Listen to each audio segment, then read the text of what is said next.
Assalamualaikum warahmatullahi wabarakatuh. Selamat pagi, salam sehat untuk kita semua. Berjumpa lagi dengan saya di channel Nurse Bahdi, di mana video kali ini rekan-rekan saya akan memberikan informasi di mana informasi ini salah satu informasi yang terupdate.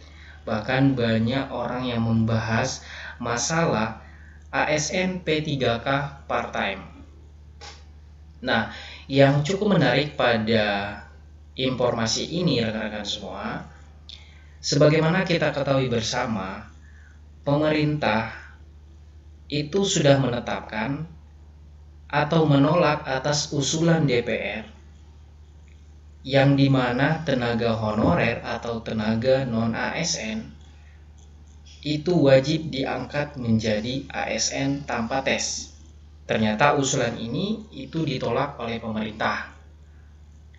Bahkan akan diganti menjadi ASN P3K part-time atau paruh waktu. Nah, sebelum kita lanjut, saya memberikan informasi ini kepada rekan-rekan semua. Atas dasar apa pemerintah itu menggantikan status tenaga honorer menjadi P3K part-time? Nah, sebenarnya usulan pemerintah untuk merubah status P3K sejauh ini juga belum ditetapkan, tetapi isunya akan menjadi status seperti itu. Karena kita ketahui untuk di November itu sudah tidak ada lagi tenaga honorer.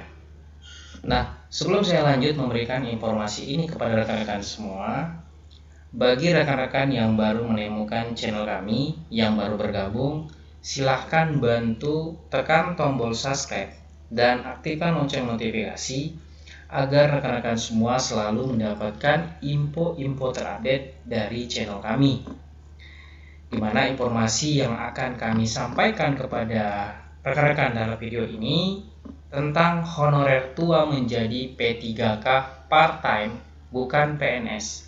Alasan pemerintah bikin heran. Oke rekan-rekan, kita langsung saja.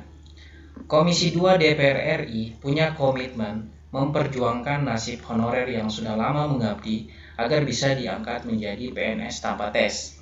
Komitmen DPR RI bisa dilihat dari rancangan revisi Undang-Undang Nomor 5 Tahun 2014 tentang Aparatur Sipil Negara atau RUU ASN yang memuat pasal yang mengatur pengangkatan honorer menjadi PNS. Bahkan di salah satu pasal rancangan Undang-Undang ASN versi usulan DPR terkait hal tersebut menggunakan frasa wajib diangkat menjadi PNS secara langsung. Berikut ini beberapa ketentuan di rancangan revisi Undang-Undang ASN yang dikutip dari situs resmi DPR RI.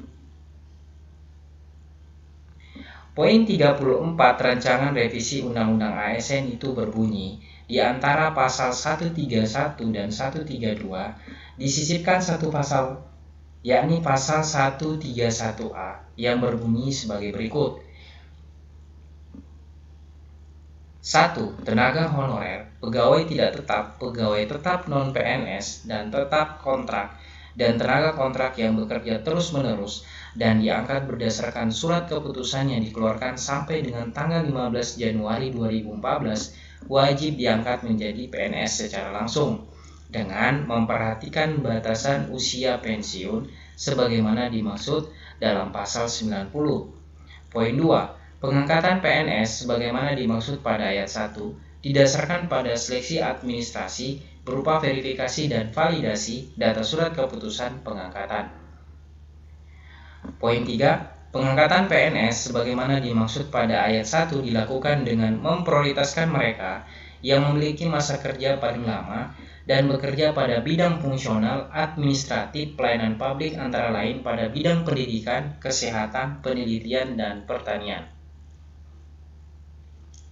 Poin 4. Pengangkatan PNS sebagaimana dimaksud pada ayat 1 dilakukan dengan mempertimbangkan masa kerja, gaji, ijazah pendidikan terakhir dan tunjangan yang diperoleh sebelumnya. Poin 5, tenaga honorer, pegawai tidak tetap, pegawai tetap non-PNS, dan tenaga kontrak diangkat menjadi PNS oleh pemerintah pusat. Poin 6, dalam hal tenaga honorer, pegawai tidak tetap, pegawai tetap non-PNS, dan tenaga kontrak tidak bersedia diangkat menjadi PNS sebagaimana dimaksud. Pada ayat 1 harus membuat surat pernyataan ketidaksediaan untuk diangkat sebagai PNS. Namun pada pembahasan rancangan undang-undang ASN di tingkat Panja RUU, pemerintah menolak usulan DPR agar tenaga honorer dan sebutan lainnya diangkat menjadi PNS secara langsung setelah dilakukan verifikasi SK pengangkatan dengan memperhatikan batas usia pensiun atau BUP, di mana pemerintah mengusulkan tenaga honorer dan sebutan lainnya bisa diseleksi menjadi P3K paruh waktu. Sudah beberapa kali pihak pemerintah termasuk Menpan RB Azwar Anas mengatakan penyelesaian masalah honor akan dicarikan solusi jalan tengah, yakni tidak terjadi PHK massal pada November 2023, tetapi di sisi lain tidak membebani keuangan negara.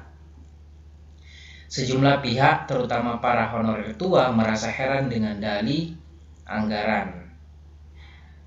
Terpantau di channel YouTube DPR RI pada tayangan berjudul DPR tegaskan tidak boleh ada PHK massal non-ASN, di kolom komentar terpantau sejumlah sorotan terkait alasan cekaknya anggaran yang selalu digaungkan pemerintah, di mana pemilik akun @saprastivi 4181 menulis, kasihan sekali tenaga non-ASN yang sudah bekerja di atas 10 tahun dan usia yang sudah menua. Semestinya negara hadir untuk mereka, bukan malah hitung-hitungan dengan istilah pembengkakan anggaran. Bagaimana dengan mereka yang korupsi? Miris rasanya. Mereka sudah berbuat untuk negara dan daerahnya, berikan kebijakan yang seadil-adilnya. Toh mereka juga tidak menuntut yang berlebih-lebihan, hanya status dan kesejahteraan mereka agar lebih baik. Memberikan kebijakan menjadikan tenaga honor atau non-ASN yang sudah sangat lama bekerja dan sudah tua beralih menjadi P3K. Mereka pasti sudah sangat bersyukur.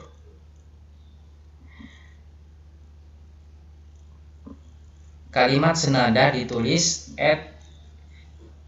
@cricket1380 di kolom komentar. Persoalannya sudah jelas, tinggal negara saja apakah mampu mensejahterakan para non-ASN apa tidak.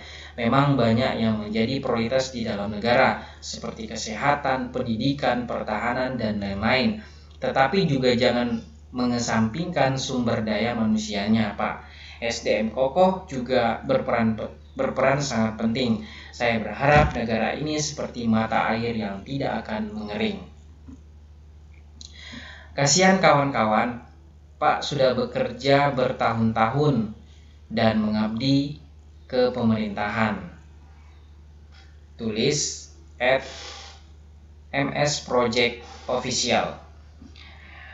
Oke rekan-rekan, jadi informasi pada video kali ini sudah kami sampaikan terkait alasan pemerintah, di mana lagi-lagi yang disampaikan oleh pemerintah kenapa tidak diangkat menjadi ASN PNS seluruhnya tenaga honorer, karena terkait masalah pembengkakan anggaran, sehingga tidak bisa seluruhnya untuk diangkat menjadi ASN, PNS maupun P3K penuh waktu atau P3K yang bukan paruh waktu.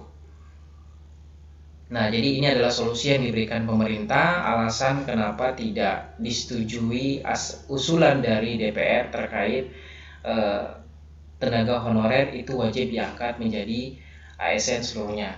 Ini pun kalau informasi ini yang kami sampaikan, kemungkinan tenaga honorer juga akan mengikuti seleksi untuk bisa ikut menjadi status P3K part-time atau paruh waktu. Cuman kita belum tahu mekanisme atau juknisnya seperti apa. Tetapi untuk informasi ini terkait alasan pemerintah memberikan tenaga honorer menjadi ASN P3K part-time ini sudah dijelaskan dalam video ini. Dan terima kasih buat rekan-rekan semua yang sudah menonton video ini. Bagi rekan-rekan yang setuju atau tidak setuju terkait usulan pemerintah, silahkan komentar di video kali ini. Terima kasih teman-teman, dan saya akhiri dengan ucapan Assalamualaikum warahmatullahi wabarakatuh.